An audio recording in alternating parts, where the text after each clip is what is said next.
Donor অদ্ভুত আচরণ দেখে চমকে যায় সবাই। হ্যাঁ বন্ধুরা, এমনটাই দেখতে পাবেন। বিস্তারিত জানতে ভিডিওটিতে লাইক দিয়ে চ্যানেলটি সাবস্ক্রাইব করে দেখতে থাকুন। আমরা গল্পের শুরুতেই দেখতে পাব আদ্রিত শুভর অভিমান ভাঙার জন্য শুভর সামনে এটা পুতুল অনেক কিছুই দেখাতে থাকে। আর তখন শুভ ভীষণ খুশি হয়ে যায় আদ্রিতের অভিনয় দেখে। আর তখন ওইদিকে দেখা যাবে শুভ আর আদ্রিতকে ফলো করছে মোহনা দেখতে থাকে। আর তখন মোহনা আদ্রিতের সাথে সময় কাটিয়েছে সেই সমস্ত কথাগুলো ভাবতে থাকে। এদিকে শুভ চুপ করে বসে থাকে। তখন দেখা যায় ওর কেমন একটা মনে হচ্ছে যে কেউ যেন আশেপাশে রয়েছে। আর তখনই দেখা যায় শুভ এদিক ওদিক খুঁজছে। আর তখন বলে, মনে হলো এদিকে কাউকে দেখেছি। এরপর দেখা যায় যখন আদ্রিত শুভ চিন্তা করলে শুভকে খারাপ থেকে ভালো করার জন্য এটা ওটা দিয়ে সান্ত্বনা করতে থাকে। আর তখন শুভ বলতে থাকে, তোমার মনে আছে আদ্রিত? আর তখনই দেখা যাবে এই সময় মোহনা বলেছিল প্রেগনেন্ট, সেই সময় কথাগুলো ভাবতে থাকে। সে তখন তো বলেছিল ও প্রেগনেন্ট। আর তখন পুতুলটা দেখে যা যা মনে হয়েছিল সেই কথাগুলো আদি ভাবতে থাকে। আর তারপরে দেখা যাবে আদি শুভকে বসিয়ে রেখে বলতে থাকে, এখানে বসো, আমি আসছি। কথা একটা যায়। অন্যদিকে দেখা যাবে ডোনা আর রিদ্ধি কথা বলতে থাকে। আর তখন বলে, তোমার দাদাভাই আর শুভদি, ওদের মধ্যে না কোনো ভালোবাসাই নেই।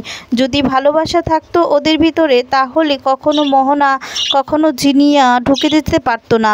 ওদের লোভ দেখানো ভালোবাসা, এতটুকুই। রিদ্ধি তখন রেগে গিয়ে বলে, আচ্ছা তোমার এত লাগছে কেন সেটাই তো বুঝতে পারছি না। যেখানে শুভদি বাড়ি ফিরে আসে সবাই খুশি হয়, আর সেখানে তুমি এই বিষয়টা মেনে নিতে পারছো না। তুমি না শুভদিকে দু চোখেই দেখতে পাও না। আর তুমি শুভদির মতো কখনোই হতে পারবে না, শুভর মতো তুমি কখনোই হতে পারবে না। তখনই ডোনা বলে, শুভদির কি যোগ্যতা আছে আমার মতো হওয়ার? কি যোগ্যতা আছে? আমার মতো বিজনেস হ্যান্ডেল করতে পারবে? কখনোই পারবে না। রিদ্ধি বলে, শুভদি সব কিছুতেই সেরা, নিজের সংসার নিজের বিজনেস সব কিছুতেই সেরা। শুভদি আগে প্রমাণ দিয়ে দিয়েছে, আর তুমি দেখতে পাও না তার জন্য এই সমস্ত কথা বলছো। সেটা না বারবার করে আর বলতে হবে। তুমি শুভদিকে পছন্দ করো না, তার জন্য শুভদির পিছনে লেগে থাক। ডোনা রেগে যায়, রেগে গিয়ে বলে, শোনো তুমি না এভাবে কথা বলবে না। তোমাদের পরিবারের সকলের কথা মেনেই আমি অনেক কথাই শুনতে হয়, আর সব কিছুই আমাকে সহ্য করতে হয়। তোমাদের সংসারের জন্য কি না করি, আমি সব কিছু করি। তারপরও আদিক্যতা দেখিয়ে শুভ করে কেন সবাই, সেটাই বুঝতে পারি না। ওদিকে দেখা যাবে আকাশ মোহনাকে খুঁজতে বের হয়। আর তখন আকাশের মা আকাশকে ফোন করে বলে, হ্যাঁ রে আকাশ, তুই কি পেলি মোহনাকে? খুঁজ না, অনেকটাই তো রাত হয়েছে, আমার তো টেনশন হচ্ছে, আমি আর থাকতে পারছি না।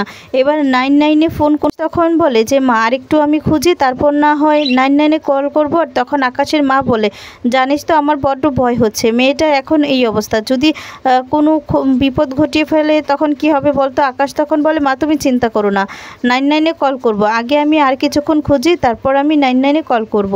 আর তখনই দেখা যাবে আকাশের মা বলতে থাকে, যা করে তাড়াতাড়ি কর বাবা, মেয়েটা কোথায় আছে কি করছে কিছুই বুঝতে পারছি না, এখন পর্যন্ত কিছুই জানি না। আকাশ বলে যে আমার বোনের আমি কিচ্ছু হতে দেব না, কিচ্ছু না, আমি আমার বোনকে নিয়েই বাড়িতে ফিরবো, তুমি কোনো চিন্তা করো না। ওদিকে দেখা যাবে আদ্রিত শুভকে বলে, জানো তো আমি আমাদের বেবিদের ভবিষ্যৎ প্ল্যান করছি, ওরা যখন বিয়ে তখন অনেক বুড়ো হয়ে যাব, এসব বলে শুভকে হাসানোর চেষ্টা করে।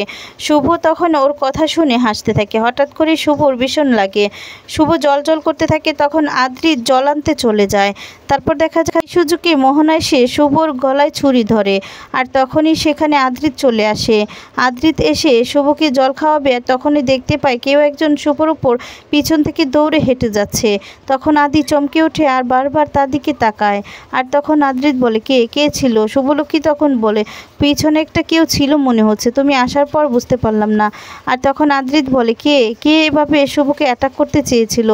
এই বলে শুভকে আদ্রিত বলে, আমাদের এখানে টাকাটা সেফ হবে না, চলো আমরা এখনই চলে যাই। এই বলে আদ্রিত শুভকে নিয়ে সেখান থেকে চলে যায়। ওইদিকে মোহনা গাছের আড়ালে গিয়ে বলে যে আমাকে সরিয়ে দিয়ে তোমরা হ্যাপি থাকবে? কখনোই না, আমি তোমাদেরকে কখনোই ভালো থাকতে দেব না। তোমার আশেপাশ থেকে সবাইকে আমি সরিয়ে দিব, এক এক করে সব কিছু কেড়ে নিব। আয়ান তুমি শুধুমাত্র আমার থাকবে, এই পৃথিবীতে তোমার একমাত্র আমিই আপন থাকবো, অন্য কেউ থাকবে না, সেই ব্যবস্থাই আমি করছি। তখনই সেখানে আকাশ চলে আসে। আর আকাশকে দেখে চমকে যায় মোহনা। আর তখন দেখা যাবে আকাশের গাড়িটা দেখেই নিজে লুকাতে চাইলে দেখা যাবে আদি শুভকে নিয়ে হেঁটে যাচ্ছে, বারবার করে পিছন দিকে তাকায়, মনে হয় কেউ যেন ওদেরকে ফলো করছে। শুভলক্ষ্মী বলে, কি হয়েছে, তুমি বারবার করে পিছনের দিকে তাকাচ্ছ? আর তখন আদ্রিত বারবার করে পিছনের দিকে তাকায় আর মনে মনে বলে, কে কে শুভর উপর অ্যাটাক করতে চেয়েছে, অন্য কেউ নাকি মোহনা? না, আমি থাকতে শুভর কিচ্ছু হতে দেব না, কিচ্ছু হতে দেব না আমি। ওদিকে দেখা যাবে আকাশ গাড়ি থেকে নেমে মোহনাকে ধরে ফেলে।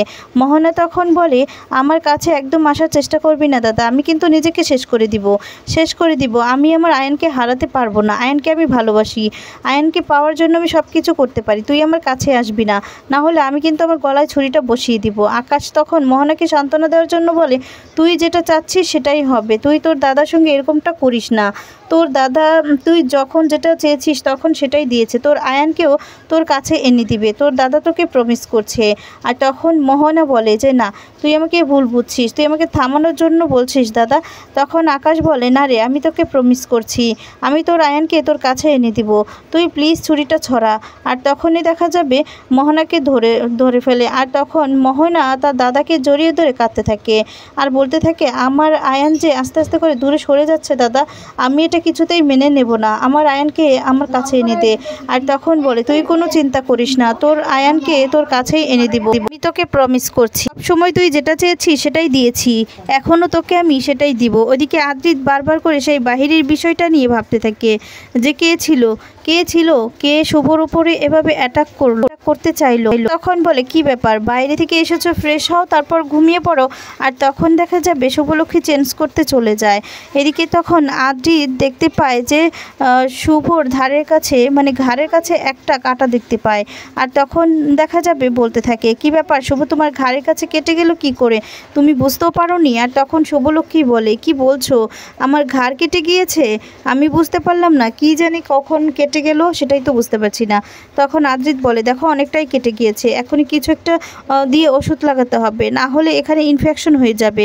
অন্যদিকে দেখা যাবে মোহনাকে বাড়ি নিয়ে আসে আকাশের মা তখন মোহনাকে ঘুম পাড়িয়ে দিচ্ছে, মোহনার কাছাকাছি ছুরি কাছে যা আছে সব কিছু ছড়িয়ে নিচ্ছে। এদিকে দেখা যাবে আকাশ চলে আসে। আকাশ আসলে আকাশের মা তখন বলে, জানিস তো অনেক কষ্টে ঘুমিয়েছে, আমি ওর কাছ থেকে সব কিছু সরিয়ে নিয়েছি, না কিছু একটা ব্যবস্থা করে, এভাবে যদি চলতে থাকে তাহলে কিভাবে হবে বলতো আকাশ তখন বলে, তুমি চিন্তা করো না, আমি ওর সাথে কথা বলেছি, ডক্টরের সাথে কথা বলেছি, অনেক কষ্টে ঘুমের ওষুধ ওকে দিয়েছি, এবার ঘুম থেকে উঠলে আবার কি রিয়াকশন হবে আমি বুঝতে পারছি না, কিভাবে ওকে সামলাবো। তখন আকাশের মা এসে বলে, ওর কাছে যত কিছু আছে নিজেকে শেষ করে দেওয়ার মতো, ক্ষতি করে দেওয়ার মতো সমস্ত কিছু আমি সরিয়ে নিয়েছি, কিন্তু এভাবে তো চলতে পারে না, এভাবে কতদিন নজরে রাখবো বলতো, মেয়েটা যদি নিজের কোনো ক্ষতি করে দেয়, আমি তো আমার তো খুব ভয় হচ্ছে, খুব চিন্তা হচ্ছে। আকাশ তখন বারবার করে বলা কথাগুলোই ভাবছে যে আয়ানকেই চায়, আয়ানকে পেতে হবে। আকাশ তখন বলে, আমি এখন কি করব কিছুই তো বুঝতে পারছি না। এদিকে আদ্রিত খুব যত্ন করে শুভকে ওষুধ লাগিয়ে দিচ্ছে সেই কাটা জায়গায়। আর তখন শুভ এসব দেখে আদ্রিতকে বলে, জানো তো তুমি আবার সেই আমার কেয়ারিং হাজব্যান্ড হয়ে উঠেছো, আমি না এতটুকুই চেয়েছিলাম যে সব সময় তুমি আমার কাছে থাকো, তুমি আমার পাশে থাকো, কখনো তুমি আমাকে ছেড়ে দূরে চলে যাবে না। আর তারপর দেখা যাবে সকাল হতেই সকালে সবাই ব্রেকফাস্ট করতে চলে এসেছে, লক্ষ্মীকে নিয়ে এত প্রশংসা করছে যেটা দেখে ডোনা কিছুতে সহ্য করতে পারে না।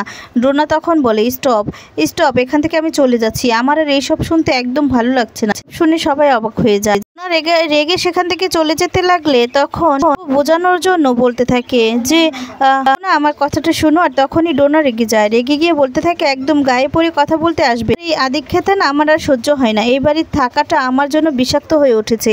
এই কথাগুলো শুনে শুভ ভীষণ কষ্ট পায়। এদিকে সবাই অবাক হয়ে যায় যে ডোনা এরকম ব্যবহারটা কেন করছে। ডোনার আচরণ দেখে সবাই চমকে। বন্ধুরা, আজকে ভিডিওটি তোমাদের কেমন লেগেছে কমেন্টস করে জানিয়ে দিবে। পরবর্তী আপডেট পেতে চ্যানেলটি সাবস্ক্রাইব করে পাশে থাকা বেল বাটনটি অন করে দাও। ধন্যবাদ।